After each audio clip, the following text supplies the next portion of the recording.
if the end of the Cold War signaled the beginning of liberal democracy, what are your thoughts on the rise of conservative governments in many parts of the world today, even far-right governments, such as those in France and in Germany? What are your thoughts of that and the implications it has for Singapore moving on to SG 100?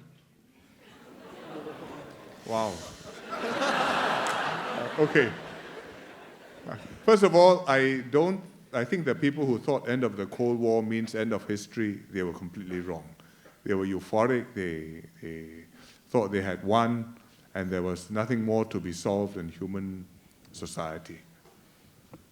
The communists had failed, the central planning had failed, liberal democracy, Western style is the answer for every country, and free markets, also extreme Western style, is the solution for every economy. And it turned out not to be so. And there are a lot of troubles in the world which haven't gone away and which we have to live with. If you look at the Middle East, it's a mess. If you look at Europe, they have very difficult problems.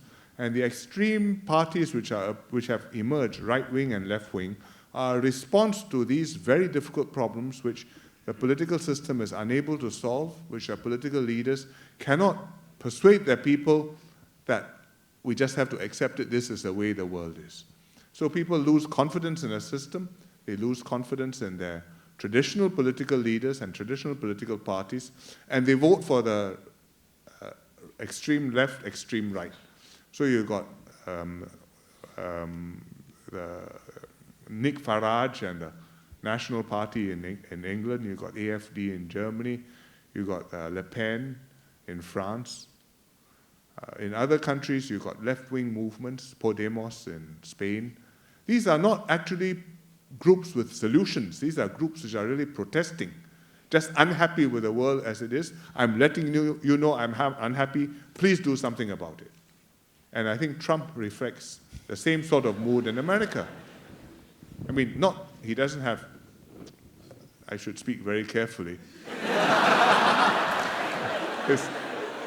His focus is not to provide an analytical solution to a complicated problem. His focus is to make a simple message which will resonate with the ground, who are already very angry, and work them up so they vote for him, and then hopefully he becomes president. But if everybody takes that approach in a democracy, then the president who's elected may or may not have a solution to the problems, and may or may not have a mandate in order to do things which are necessary to do. And in Singapore, we watch all this with concern, and we have to ask ourselves, how do we prevent ourselves from going in that direction? 50 years, we have been very lucky. We haven't gone in that direction. We're still united. We're still proud of the country. We're still moving forward. But another 50 years, can you be sure that somewhere along the way on that road, the driver will not fall asleep and you go off the road into trouble? Nobody can be sure. It can happen. And that's one of the reasons why when we talk about the political system in Singapore, you're talking about national education, you're talking about a sense of pride in being Singaporean, but you're also talking about the system, how to make a system where there are some balancing stabilizers so that in case something goes wrong, everything doesn't crash straight away.